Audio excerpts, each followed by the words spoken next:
Bonjour tout le monde, mon nom c'est Kate Bush et c'est mon grand plaisir de avoir avec nous aujourd'hui Monsieur Amin Samora. Excuse-moi. Amin est superviseur des opérations et kinésiologue. Il exerce depuis près de 8 ans au sein d'un centre d'activité physique adaptée montréalaise, s'appelle Viomax, auprès d'une clientèle diversifiée, incluant les personnes ayant la SLA. Bienvenue, Amin. C'est à Merci, vous. Kate, pour cette présentation. Donc, pour commencer, je vais partager un PowerPoint que vous pouvez suivre en même temps que je parle. Donc, si vous avez des questions, gardez-les jusqu'à la fin, notez les questions au fur et à mesure et ça me ferait plaisir de vous répondre à la fin.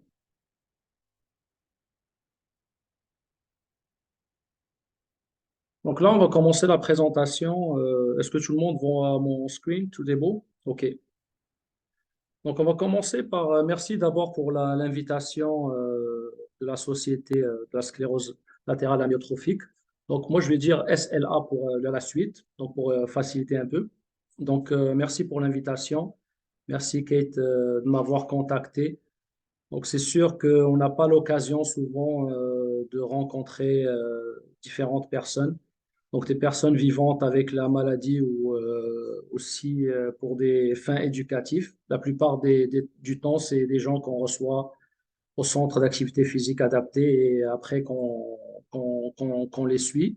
Mais vraiment, de faire des choses éducatives comme ça c'est vraiment intéressant de vraiment avoir plus de partage de connaissances aussi, ce qui est important dans tous les domaines. Surtout, je ne vais pas vous cacher que la sclérose latérale amyotrophique, il n'y a pas beaucoup d'études là-dessus.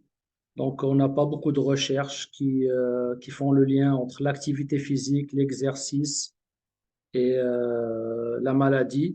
Donc, c'est quand même mon expérience personnelle et mon expérience terrain que je vais partager avec vous parce que je côtoie ces personnes-là depuis longtemps. Donc, dans la vie de tous les jours, on deal avec plusieurs pathologies et entre autres, il y a la SLA. Donc, pour me présenter brièvement, là, je m'appelle Amine, Samora.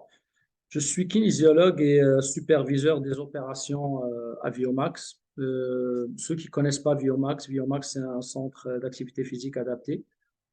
Donc, on offre différents services. Donc, on offre des programmes d'exercice aux personnes vivant avec plusieurs pathologies.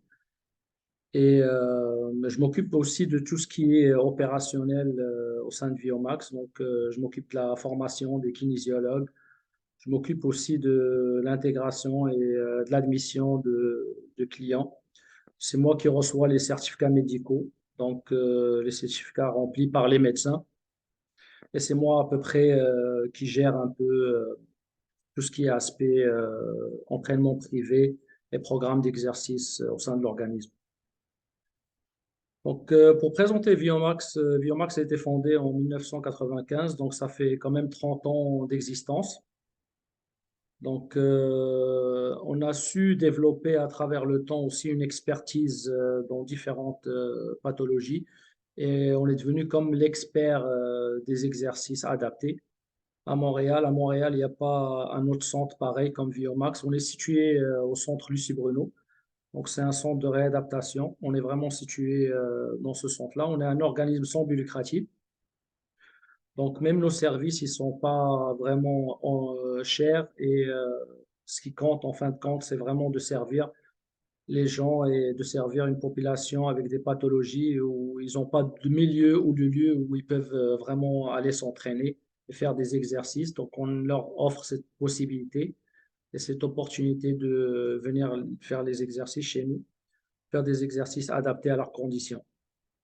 Donc, la mission de Viomax, c'est vraiment d'améliorer l'état de santé de ses membres, de préserver le niveau d'autonomie et aussi, on est aussi très impliqué dans les recherches et aussi on s'assure qu'il y a vraiment une certaine participation sociale des personnes qui côtoient et qui viennent à Viomax. Donc, c'est comme un milieu aussi pour les personnes de pouvoir socialiser et rencontrer des personnes qui ont soit les mêmes pathologies ou soit des pathologies différentes et de partager leur vécu et leur expérience.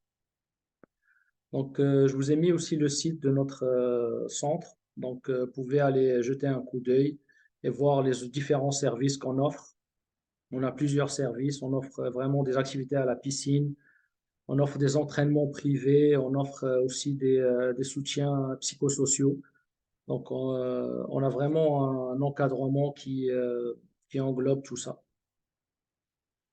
Donc, tout d'abord, avant de commencer, je vais quand même introduire les bienfaits de l'activité physique. Ben, sûrement, beaucoup d'entre vous savent c'est quoi les bénéfices, mais c'est un rappel aussi pour après en discuter en détail par rapport à la pathologie SLA. Donc, l'exercice a beaucoup de bénéfices. Donc, l'activité physique est vraiment importante pour tout le monde. Donc, je dirais sans exception. Elle améliore aussi la capacité cardio-respiratoire.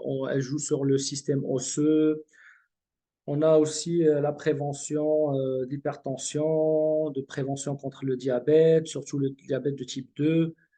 Aussi, c'est une bonne façon de gérer son cholestérol, donc, et aussi de diminuer le stress. Et avec l'exercice et l'activité physique, ben, on a un sommeil qui est efficace et aussi on a un meilleur sommeil. Et aussi, ça joue aussi beaucoup sur la digestion. Donc, comme vous pouvez voir, c'est l'activité physique, on peut pas vivre sans. Donc, vraiment, ça va aller chercher tous les aspects du bien-être et de la qualité de vie de la personne. Qui dit qualité de vie dit vraiment être bien dans sa peau, mais aussi éviter les problèmes qui sont liés à la sédentarité. Et souvent, quand on est face à une pathologie, ben en fait, le premier problème qu'on fait face, c'est le déconditionnement.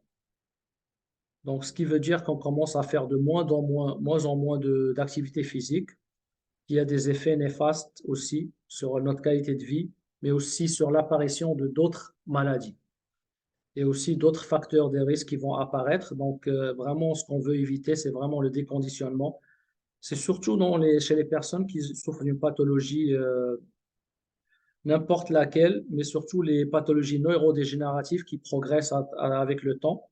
Donc, c'est sûr qu'avec le temps, on a une immobilité qui s'installe. Donc, c'est vraiment, il faut éviter vraiment le déconditionnement et l'immobilisation.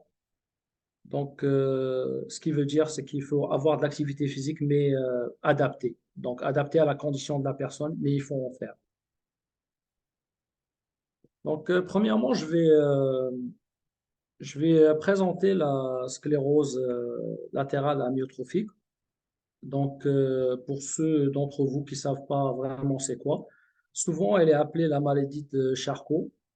Donc, c'est une maladie neurodégénérative qui touche les cellules nerveuses, donc spécifiquement les motoneurones. Donc, en fait, c'est les neurones qui sont responsables de notre mouvement.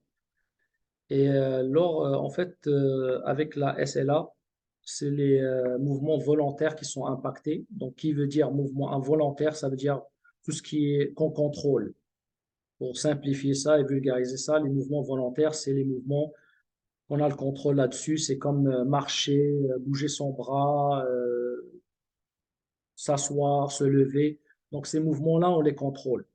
Il y a d'autres mouvements qu'on ne contrôle pas, donc comme la respiration, entre autres, et des muscles aussi qui sont responsables de la digestion. Donc ça, la SLA n'impacte pas ces muscles involontaires. Donc ce qui est touché vraiment, c'est les muscles volontaires. Il faut garder ça en tête parce que, en fait, la faiblesse musculaire, c'est un des premiers symptômes qu'on va voir apparaître avec la SLA. Donc, pour simplifier aussi ça, en fait, le cerveau, c'est celui qui contrôle tout. En fait, on a des motoneurones qui sont situés au cerveau, qui donnent le signal aux motoneurones au niveau de la colonne, et après, ça va vers les muscles.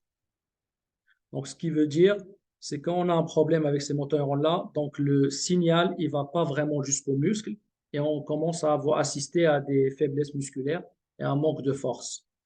Donc, c'est à peu près le résumé de la pathologie. Je ne vais pas rentrer en détail de la physiologie et tout. Je vais garder ça simple. Donc, j'ai fait comme un schéma ici que vous pouvez voir.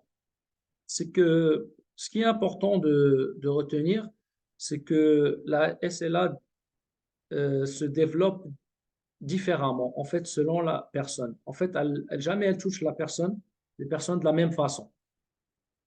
Et aussi, il y a des stades dans la maladie. Donc, on a le stade au début où la personne est toujours capable de faire ses mouvements. Donc, elle sent quelques faiblesses, mais dans la vie de tous les jours, elle est capable de marcher, de faire ses activités quotidiennes de façon aisée, mais il y a un ressenti de faiblesse. On a après un stade qui se développe, donc les faiblesses commencent à s'accentuer et on commence à avoir de la difficulté avec la marche, avec l'activité de la vie de tous les jours, avec vraiment les activités fonctionnelles, donc tout ce qui est mouvement volontaire. Et aussi, on commence à avoir vraiment la tendance à prendre plus de pauses. Donc ça, il y a aussi des stades aussi vers la fin où on se retrouve en fauteuil roulant. Donc ça, les stades évoluent différemment chez chaque personne. Donc, chaque personne est différente et la durée aussi de chaque stade, elle est différente. Donc, ce qu'il faut retenir vraiment, c'est que c'est pas la même évolution chez toutes les personnes, d'où l'importance d'avoir aussi un encadrement personnalisé. C'est pour ça que le deuxième point qui est très important, c'est d'identifier une équipe multidisciplinaire qui prend en charge la personne. Donc, dans une équipe multidisciplinaire, on va aller cibler aussi les objectifs et les besoins de la personne. Parce que souvent, au début, on a des besoins plus de motricité, ben, on va travailler avec plus de physio, des kinésiologues aussi et des ergothérapeutes. Au fur et à mesure que la maladie se développe, on va avoir affaire avec plus de intervenants. Donc, c'est de garder en tête que c'est jamais par rapport tout dépend du stade, c'est jamais les mêmes intervenants qui vont intervenir. Donc, différents stades, on peut même faire intervenir des orthophonistes ou des travailleurs sociaux. Donc, c'est important de garder cette approche multidisciplinaire. Et nous, à Viomax, on travaille aussi avec différents professionnels de la santé. Comme ça, la personne, elle est prise en charge de façon efficace et chaque professionnel, il apporte quelque chose dans le processus. Troisièmement, il faut vraiment définir les objectifs de la personne en matière de suivi et de soutien. Je vais vous donner des exemples. Une personne qui vient d'avoir la diagnostic, c'est sûr que les objectifs ils vont être différents d'une personne qui est dans un stade avancé de la maladie.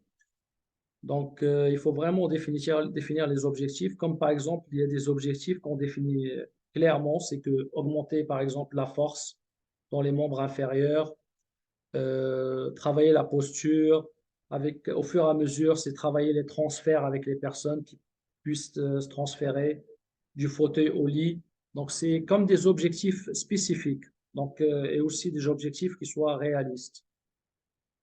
Après avoir défini les objectifs, ben, c'est sûr qu'il faut établir un programme adapté selon les objectifs. Donc, il faut travailler avec une façon personnalisée. Donc, nous, en tant que kinésiologue, notre travail, c'est vraiment, ça va être de cibler les objectifs et travailler aussi les faiblesses.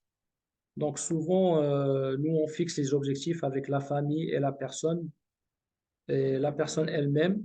Et vraiment, on fait un programme adapté à ses besoins et aussi, on s'assure que vraiment de faire un suivi adéquat, d'où vient le prochain point, cinquième point, c'est d'avoir un plan de suivi. Parce que la maladie, elle évolue.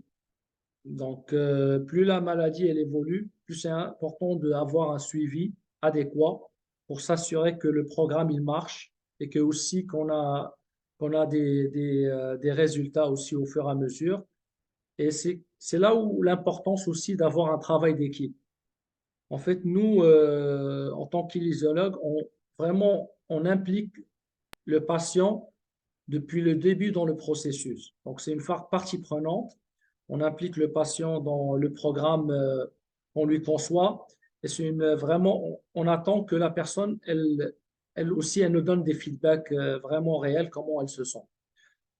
Et en fait, comme vous voyez, c'est comme un cercle. Donc, c'est le processus, il est itératif. Donc, c'est pas un processus continu. Donc, ce qui veut dire, c'est qu'on, de la partie 5, on revient à définir le stade de la maladie pour après réidentifier les équipes, redéfinir les objectifs et rétablir un nouveau programme adapté. Donc, c'est toujours comme ça. Le processus, il est vraiment itératif. Donc, c'est très important de se garder ça en tête parce que vu que la maladie, elle évolue, ben, il y a des changements qui surviennent. Donc, soit changement au niveau physique, au niveau mental, au niveau des symptômes. Il y a plusieurs changements qui apparaissent avec le développement de la maladie, d'où l'importance de toujours avoir une approche itérative. Donc, on va passer à la prochaine slide. Donc, premièrement, euh, je dirais, dès qu'on a reçu la diagnostic, ce qui est important de savoir aussi, c'est vraiment les besoins, évaluer les besoins d'une personne vivante avec la maladie SLA. Ce qui veut dire, c'est qu'on va évaluer les besoins en mobilité. Très important, on va voir est-ce que la personne, elle a déjà un passé où elle était active physiquement, où elle faisait de l'exercice. On va voir le stade actuel. Est-ce qu'il y a un manque de mobilité? Est-ce qu'il y a une faiblesse, un déséquilibre musculaire? Quel est le niveau de conditionnement physique? Quel est le niveau de déconditionnement? Ça, c'est très important de l'évaluer au début parce que c'est à partir de ce point de départ qu'on va travailler nos objectifs et qu'on va atteindre des résultats. Donc, aussi, on va évaluer les besoins en communication. En fait, ce qui veut dire communication, ça veut dire pas juste la communication entre les personnes ou les personnels de santé, les intervenants, c'est vraiment en matière de communication entre la famille de la personne, des intervenants aussi, et aussi la façon de la personne, en fait, communique avec, vraiment communique ses symptômes et qu'est-ce qu'elle ressent aux intervenants. Souvent, dans les stades avancés de la maladie, on va avoir plus de difficultés à parler. Il va y avoir de la dysarthrie qui va s'installer. Donc, c'est sûr qu'il faut avoir des stratégies pour pallier à ça et pour aussi comprendre la personne et ses ressentis. Donc, ce qui veut dire communication, c'est vraiment une communication de façon globale, pas spécifique. Aussi, la communication, c'est aussi important de voir avec les familles, est-ce qu'ils disposent de assez d'informations pour prendre en charge leurs membres de la famille et d'avoir aussi tous les outils et tous les infos de vraiment aller chercher les informations qui sont vraiment importantes dans l'évolution de la maladie. Aussi, on va avoir un besoin au niveau de la nutrition. Ce qui dit nutrition dit le niveau de l'énergie, dit aussi de garder une forme physique, aussi un sentiment aussi de bien-être. Donc c'est sûr qu'il faut il faut avoir affaire avec des nutritionnistes qui donnent des bons conseils, mais aussi à différents stades de la maladie. Parce que la SLA, si on le veut ou pas, ça vient avec beaucoup de fatigue. Donc, ce qui veut dire aussi, si on n'a pas les bons aliments et les bonnes habitudes alimentaires, ben c'est sûr qu'on va fatiguer plus et on va avoir moins d'énergie d'affronter la vie de tous les jours.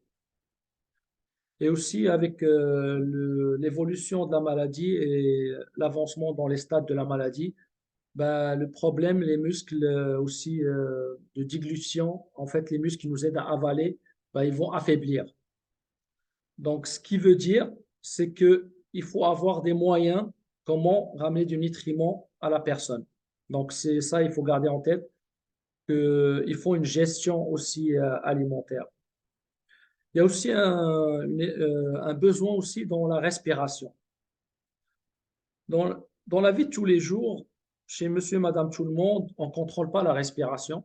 Donc, c'est quelque chose qui se fait de façon automatique.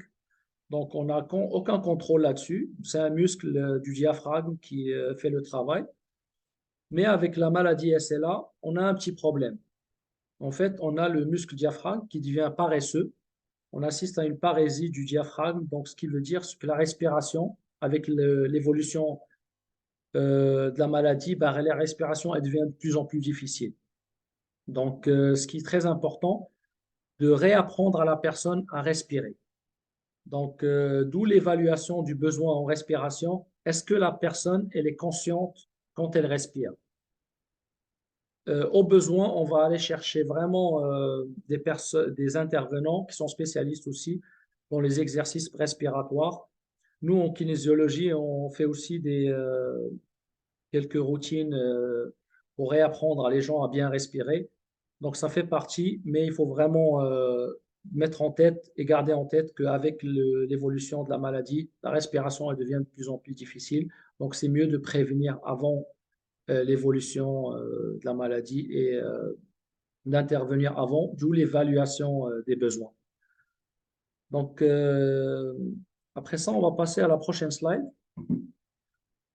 Je vais plus vous parler maintenant de ce qui est entraînement et de mon expérience aussi terrain, tout ce qui est entraînement et exercice euh, physique. Donc, en général, pour avoir un entraînement réussi, il faut avoir plusieurs composantes. Donc là, comme vous voyez, il y a la composante échauffement, cardio, renforcement, étirement. Donc, je vais passer un après l'autre et je vais vous montrer l'importance de chaque composante. Premièrement, avant de passer à ça et avant d'aborder le sujet, ce qui est important aussi de retenir, on peut pas retenir tout dans cette conférence, mais il y a des choses que je vais vraiment inciter là-dessus et je vais mettre l'impact là-dessus parce que si vous retenez juste ça, c'est gagnant que si vous retenez plusieurs affaires, mais pas correctement.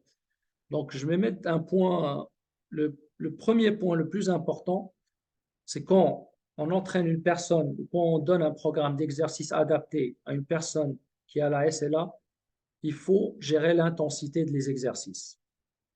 Ce qui veut dire que l'intensité dans la séance d'entraînement ou dans les exercices elles-mêmes, il faut que l'intensité elle soit faible. Il faut travailler avec une intensité faible. Et au début de la maladie, on peut quand même aller chercher une intensité moyenne, mais toujours rester dans la tête qu'il ne faut pas avoir une surcharge. Ce qui veut dire, c'est qu'il ne faut pas travailler avec un effort très soutenu. Donc, on va rester toujours sous maximal. Donc, même si le corps, il est capable de pousser plus, on ne va pas le ramener à un point où il n'en peut plus. Il faut toujours arrêter juste avant de se sentir vraiment qu'on n'est plus capable. Donc, par exemple, si on a un exercice et on fait par exemple 10 répétitions ou 5 répétitions, on est capable de faire 10 répétitions, mais on arrête avant les dixièmes. On sait qu'on peut faire 10, mais on fait 8 ou 7. Très important de garder l'intensité basse parce que, en fait, ce qui arrive avec la SLA, c'est que les muscles sont déjà faibles. Il y a une perte au niveau des cellules nerveuses. Donc, ce qui veut dire que le muscle, déjà, il est faible et il est fragile. Donc, pour le travailler, il ne faut pas vraiment dépasser la limite. Donc, vraiment, il faut rester avant une limite. Donc, vraiment faire les exercices, il faut contrôler dans une zone de confort. Très important, la zone de confort. La zone de confort respiratoire, on n'est pas essoufflé et aussi, on n'est pas dans une optique de vraiment travailler la force avec des gros poids. Même les poids, il faut qu'ils restent légers et les mouvements ils soient bien contrôlés. Et on fait moins de répétitions, mais on fait même les séances, il faut qu'ils soient coupés en plusieurs séances. Donc, par exemple, On n'est pas obligé de faire 1 heure d'exercice, 30 minutes d'exercice. On peut couper des petites séances de 5, 10 minutes par jour. C'est plus efficace de faire 30 minutes ou 1 heure vraiment soutenue. Des fois, on peut faire comme plus de temps, mais avec moins de charge, moins de répétitions. Donc, il faut toujours garder l'intensité basse et il faut toujours avoir un volume d'exercice qui est vraiment bas. Donc, au début de la maladie, c'est sûr qu'on a encore moins de faiblesse. On n'a pas encore la faiblesse qu'on va avoir avec l'évolution. On est capable de chercher plus, mais il faut toujours garder en tête qu'il ne faut pas blesser, faut pas arriver à la blessure et aussi travailler son douleur. Donc, et aussi gérer son énergie au quotidien et avoir un aperçu du volume d'entraînement. Donc, c'était un point important avant de passer au chaque composant. Donc, avant chaque débuter de chaque séance d'entraînement, c'est très important d'avoir un échauffement. Souvent, avant de commencer, il faut juste mobiliser le corps, augmenter un peu la température, mais toujours ça reste intensité faible. Ce qui veut dire, c'est qu'on peut juste bouger ses membres, on va juste faire des mouvements vraiment de la vie de tous les jours pour vraiment activer le corps. Donc, c'est très important de ne pas travailler avec des muscles qui sont vraiment pas encore bien échauffés et des articulations qui sont encore rigides. Donc, vraiment de ramener un petit peu de mobilité avant de faire les exercices. Pour la deuxième composante, le cardio, là, je vais être aussi précis parce que, en fait, nous, au niveau cardio, on ne cherche pas vraiment de l'endurance, on ne cherche pas vraiment de faire des exercices soutenus avec une haute intensité pendant une certaine longue période. Donc, ça va être des exercices de mobilité. Je vais vous donner des exemples à la fin, de vraiment juste bouger de façon continue. En fait, faire des exercices comme par exemple, vous êtes face au mur et vous avez un ballon qui est léger, vous faites des petites passes au mur. Donc ça va juste travailler votre cœur et aussi ça va travailler votre capacité respiratoire. Donc c'est des mouvements basiques, simples, fun. Et aussi, il faut miser beaucoup sur le côté plaisir et avoir du fun quand on fait des exercices. C'est très important. Euh, on va passer à la composante 3, le renforcement.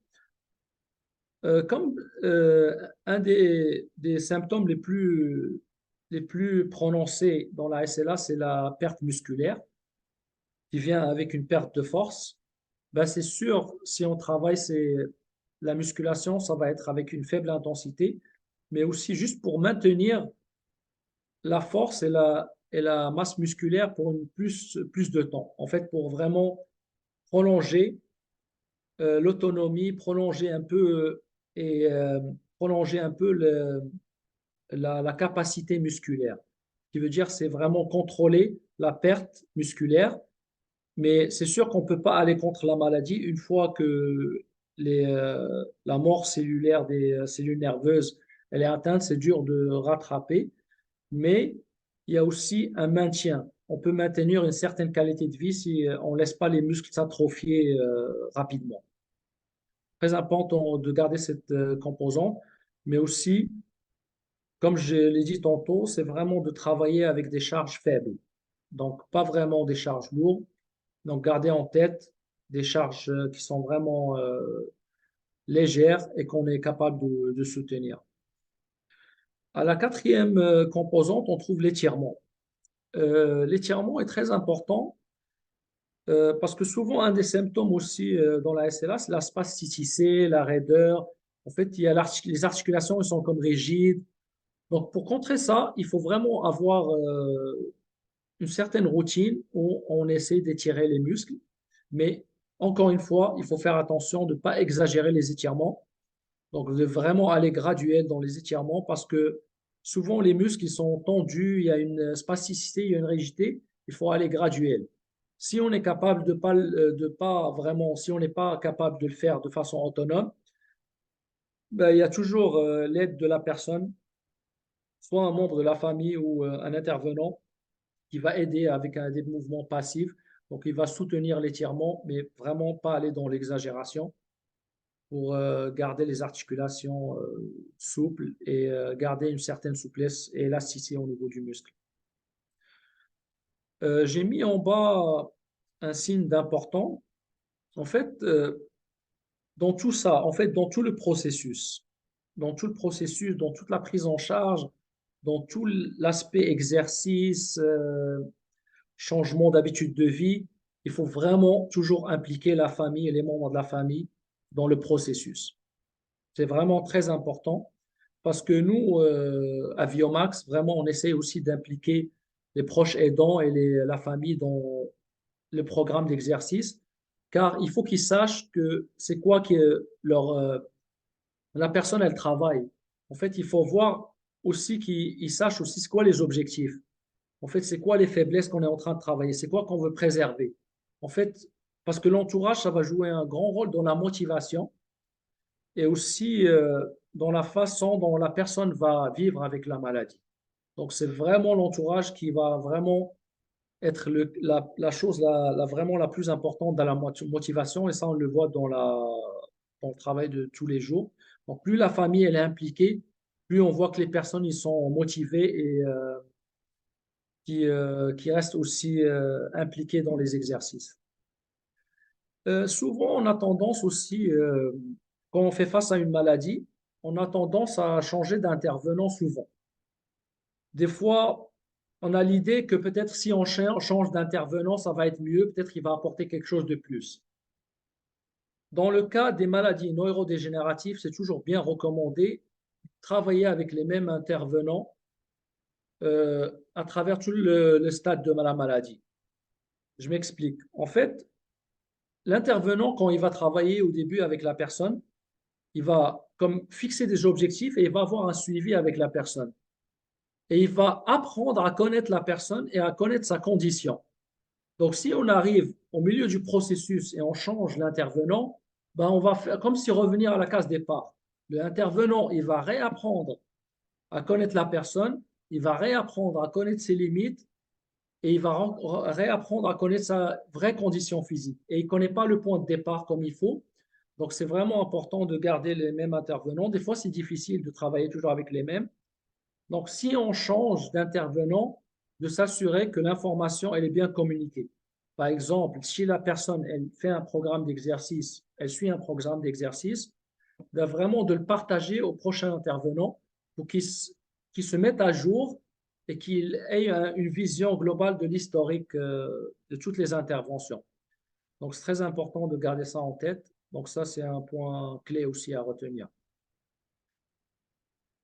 Donc, on va passer un peu à l'autre étape. Je vais vous montrer un peu à quoi ressemble notre salle de conditionnement physique à Biomax. Parce qu'on va parler un peu des appareils et des exercices plus spécifiques. Donc, comme vous pouvez regarder dans la photo, on a plusieurs appareils. Donc, la chance qu'on a à Biomax, c'est que tous nos appareils sont adaptés. Donc, ce qui veut dire, c'est que n'importe qui, avec n'importe quelle condition, il pourra faire de l'exercice avec nos appareils. Donc, notre salle, elle est vraiment entièrement adaptée et on a tous les appareils qu'il faut. À votre gauche, vous pouvez voir, c'est un vélo stationnaire. Ça, on travaille souvent avec cet équipement-là, ce vélo-là, on travaille souvent avec les personnes qui sont dans les stades plus avancés. Donc, l'appareil s'appelle la motomètre. Donc, c'est un vélo, en fait, qui pédale de façon autonome, qui pédale lui-même. Donc, même la personne, si elle n'a aucune mobilité des membres inférieurs, bah, le vélo va faire le travail. Donc, la personne va pédaler de façon passive. Elle a aussi l'option de pédaler de façon active. Ou sinon, si elle pédale de façon active, il y a des corrections des spasticités, ben la machine elle détecte les spasticités et elle les corrige et la personne elle peut continuer ses affaires. Donc, je vais vous montrer après en détail les appareils qu'on a et juste en fait de garder en tête que les exercices aussi, ça c'est aussi un, un point qui est très important à retenir, c'est que les exercices ne doivent pas être compliqués. En fait, on peut faire des exercices même à la maison, même chez soi, et on peut aussi faire juste des mouvements de mobilité, mais des exercices vraiment simples. Comme par exemple le mouvement numéro un, c'est juste une extension de jambes. Donc, ça travaille les membres inférieurs. Donc, ça ne demande pas beaucoup d'efforts. Si on arrive à faire ça sur une chaise, donc tout le monde peut faire ça assis. Donc, c'est vraiment, ça ne demande pas beaucoup d'équipement. Donc, il faut garder en tête la simplicité. Donc, très important de garder en tête que l'exercice ne doit pas être très compliqué et doit être confortable. Et n'importe quel exercice va apporter ses bienfaits. Il faut garder en tête l'effet cumul. De prendre du temps, 10 minutes, à faire quelques exercices à la maison avec son poids du corps, de travailler avec son corps, c'est important. Des fois, ce qui arrive, c'est qu'on n'a pas on n'a pas, en fait, on n'a pas la notion quel exercice faire. Donc, il y a des intervenants, des physios, des kinésiologues. Il faut juste les approcher et eux, ils peuvent vous faire donner même des exercices que vous pouvez faire à la maison de façon sécuritaire et simple. Donc, comme vous pouvez voir, numéro 2 aussi, c'est juste une flexion latérale, donc on se penche sur le côté. L'autre aussi, c'est travailler les membres inférieurs. Ici, on travaille ses abdos, numéro 4. Numéro 5, c'est juste position assis debout. Donc, vraiment, c'est des mouvements de la vie de tous les jours. Des mouvements fonctionnels, ne nécessitent pas beaucoup d'efforts. Donc, c'est ça qu'il faut garder en tête, la simplicité. Donc là, je vais vous montrer les machines à peu près qu'on a à Viomax. Donc, la première machine, le STEP, c'est un elliptique assis. Donc, c'est une machine qu'on peut travailler ses membres inférieurs et supérieurs de façon assise. Donc, on peut bouger les bras et les jambes. Et aussi, on a à côté la manivelle. Donc, c'est pour travailler ses bras, mais aussi pour travailler son cardio. Donc, souvent, les gens avec un stade aussi avancé, ils ne vont pas avoir la mobilité dans les membres inférieurs. Donc, ils vont travailler leur cardio avec les membres supérieurs. La motomède, comme j'ai expliqué, c'est le vélo stationnaire. Ici, en bas à gauche, on a une machine de musculation. Donc, ça va travailler les muscles des pectoraux, de la poitrine. Donc, le siège, on peut le faire bouger. Après, la personne, elle pourrait juste rentrer en fauteuil et se placer. Elle pourrait faire l'exercice convenablement. Donc, aussi, on a des poids libres à droite avec un élastique. Donc, des fois, on peut utiliser des poids libres. Toujours garder en tête quelque chose de léger. L'élastique aussi, il y a différents types d'élastiques.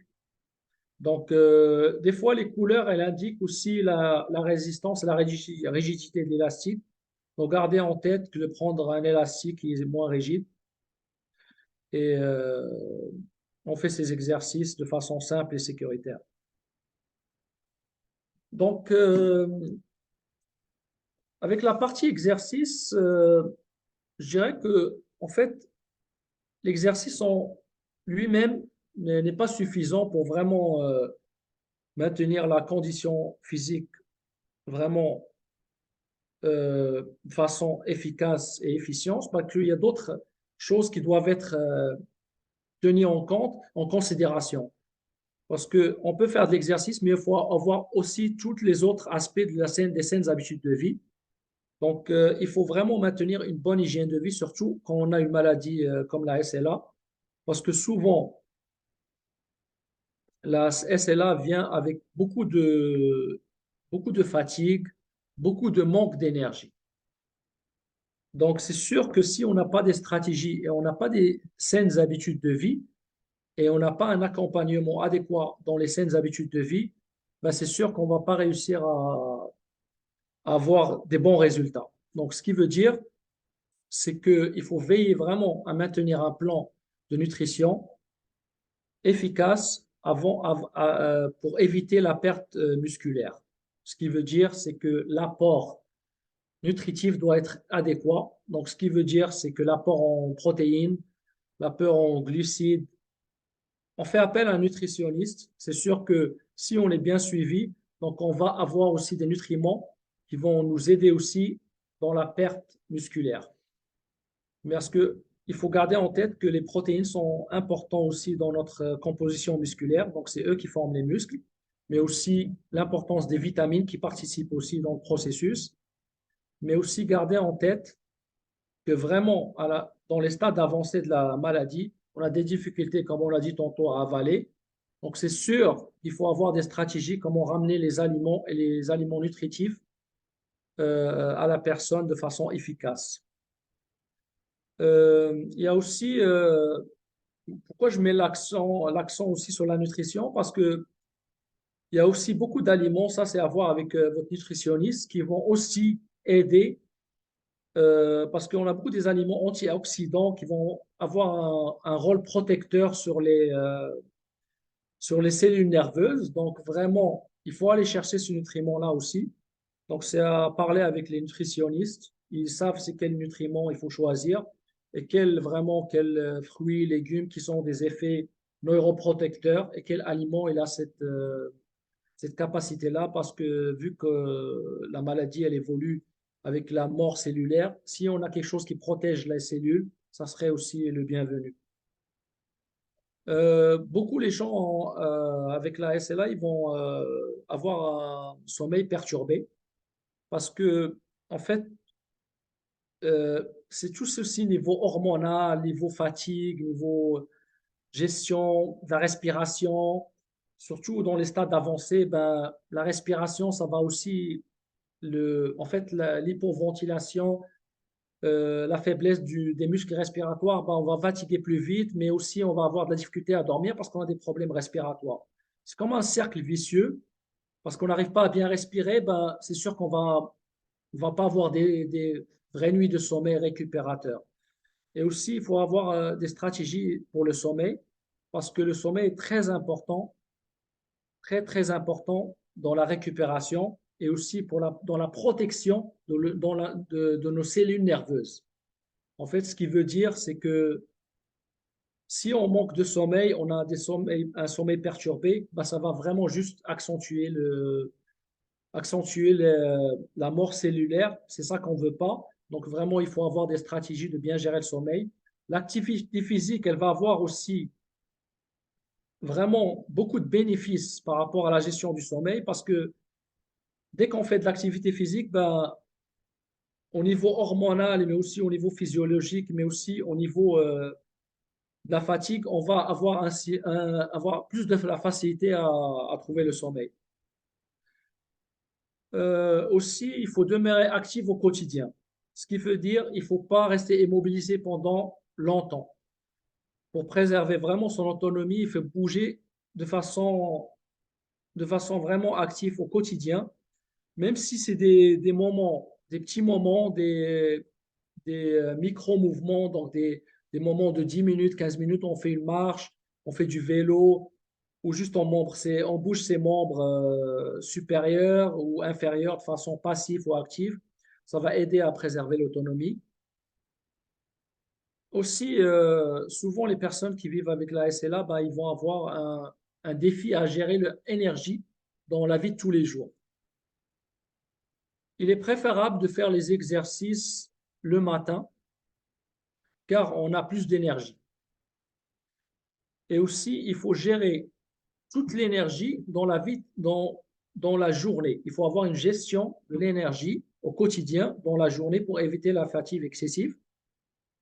Ce qui veut dire, c'est que il faut voir l'énergie comme une batterie. Elle est pleine, il faut la vider tranquillement. Donc, il ne faut pas la vider d'un coup. C'est pour ça l'importance de faire l'exercice de façon avec une intensité faible, de ne pas aller avec une haute intensité pour vraiment garder cette énergie pour le reste du jour, le reste de la journée, et pour aussi être fonctionnel dans sa journée, parce qu'on ne veut pas tout donner dans les exercices et après plus avoir de l'énergie pour le reste. Il y a une stratégie aussi efficace pour faire un suivi de son état d'énergie, son état de fatigue.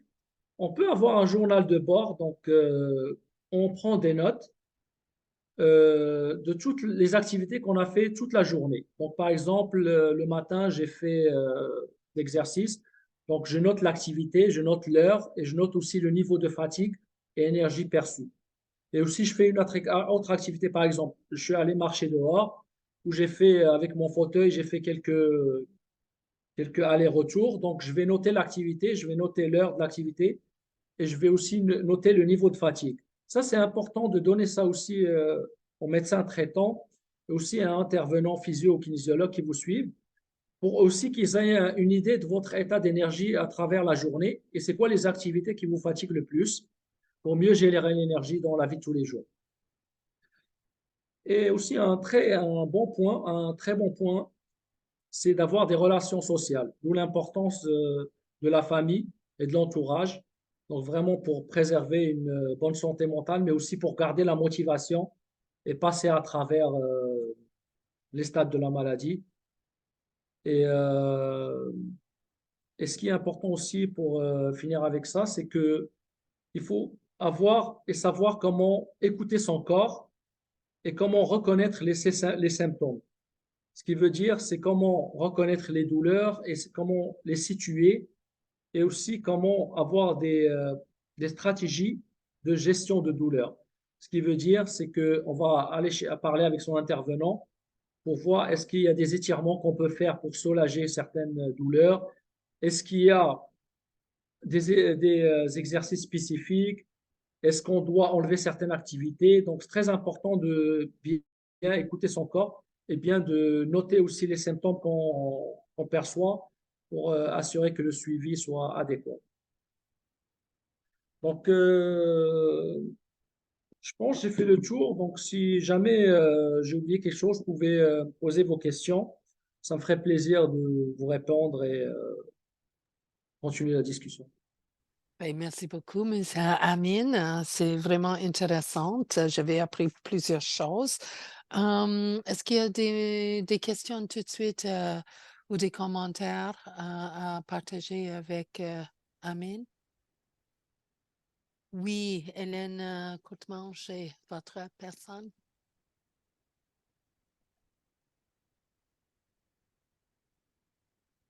Vous avez besoin de démuter. Oui, Est-ce que vous m'entendez? oui. Oui, ok, parfait. Moi, dans le fond, tantôt, on a parlé de routine pour la respiration. Est-ce que ça serait possible d'avoir des exemples? Tu sais, si ça peut être envoyé par courriel ou... Oui, en fait, exemple de respiration, ce qu'on dit des exercices de respiration, c'est de la faire de façon consciente. En fait, c'est comme quand on inspire, ben on suit l'inspiration. Et OK, quand on expire, vraiment, on suit aussi l'expiration. Donc, ça va juste comme conscientiser la personne que vraiment, elle est où sa limite au niveau OK, respiratoire. Parce que des fois, on peut vraiment chercher un bon souffle et expirer un bon coup. En fait, si on est limité déjà quand on inspire, on voit qu'on ne peut pas aller chercher un bon volume. Donc, c'est sûr qu'on va expirer un volume qui est faible. Donc, en fait, c'est OK, juste conscientiser et avoir plus la respiration de façon plus consciente parce qu'elle se fait de façon autonome. OK, Donc, plus on écoute sa respiration, plus, et aussi, c'est des exercices juste à respirer de façon consciente, c'est un exercice.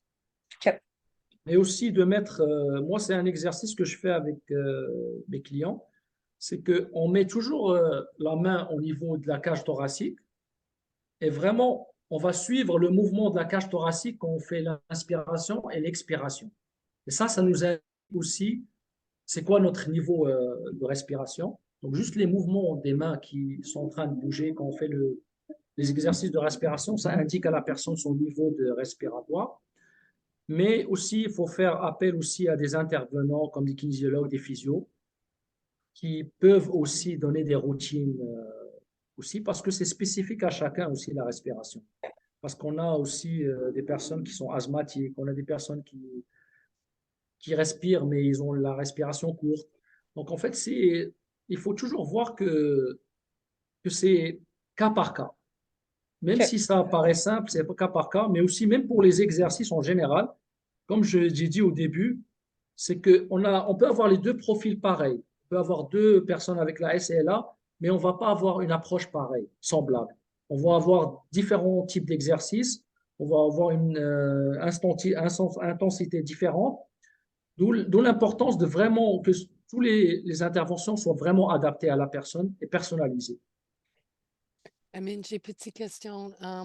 Est-ce que le kinésiologue va collaborer avec un inhalothérapeute pour les exercices pour les respirations Est-ce que ça peut arriver aussi? Oui, ça peut arriver. En fait, il faut voir la collaboration comme si chaque intervenant il ramait quelque chose. En fait, là, c'est sûr qu'il y a des spécialistes plus dans la respiration, dans les thérapeutes comme ça, mais ils vont peut-être dire, communiquer au kinésiologue qu'il faut faire quelques exercices de respiration pour activer un peu les muscles et les garder actifs aussi. Parce que, en fait, ce qui est en fait difficile avec la SLA, c'est que dans les stades très avancés, c'est le diaphragme, le muscle qui est responsable de la respiration, qui devient très paresseux. En fait, c'est ça le début, le mieux de prévenir et aussi d'avoir les exercices de façon comme une routine qui se développe. Donc, c'est vraiment avoir une routine de vraiment travailler sa respiration et que la personne, vraiment, elle communique avec sa respiration. C'est comme si elle intègre la respiration et elle est consciente c'est quoi la respiration vraiment et quel ressenti elle a par rapport à ça. Et ça aussi, les thérapeutes, ils sont efficaces parce qu'ils savent le niveau, ils vont vraiment communiquer le niveau à de l'atteinte de la respiratoire. Merci beaucoup. Est-ce qu'il y a des autres questions, des commentaires? Vous pouvez lever la main, hein, il y a une icône dans une boîte qui s'appelle réaction, ou vous pouvez juste démuter votre microphone et commencer à parler.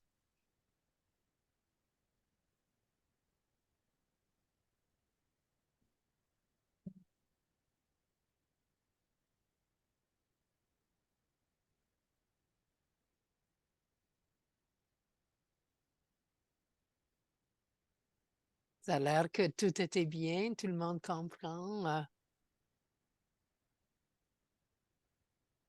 Ben, juste, peut-être, je vais clarifier. Je n'ai pas parlé un peu de notre processus d'admission à Biomax. Donc, juste, si vous avez des membres de votre famille, des connaissances, euh, nous, notre processus, c'est que la personne, on lui fait remplir un certificat médical. Donc, c'est un formulaire de référence que nous, on donne aux gens et qui remplissent ça qui vont remplir ça par leur médecin ou leur physiothérapeute ou leur ergo. Donc, quelqu'un qui connaît le dossier médical de la personne et qui a accès à l'historique médical. Donc, une fois que le formulaire de référence est rempli, donc juste l'acheminer à Biomax. Et nous, après, on va booker un rendez-vous avec la personne pour une évaluation. Donc, c'est lors de l'évaluation, c'est qu'un kinésiologue, il va vraiment faire un programme d'exercice adapté à la personne. Donc, ça peut prendre 2 séances ou 3 séances selon la capacité de la personne et c'est comment aussi selon le niveau de déconditionnement. Parce que lors de l'évaluation, c'est sûr qu'on va poser beaucoup de questions. On va faire quelques tests aussi pour avoir le niveau de condition physique de la personne. Donc, c'est sûr qu'avec différentes pathologies, il y a différentes approches. Et c'est sûr que nous, l'important, c'est vraiment que la personne elle ait un programme adapté à sa condition. Donc, c'est vraiment ça le souci, et de travailler avec des objectifs réalistes et spécifiques à la condition. Ce qui est très important de garder ça en tête.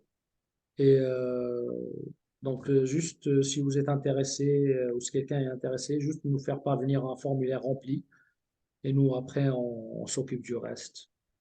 C'est bien.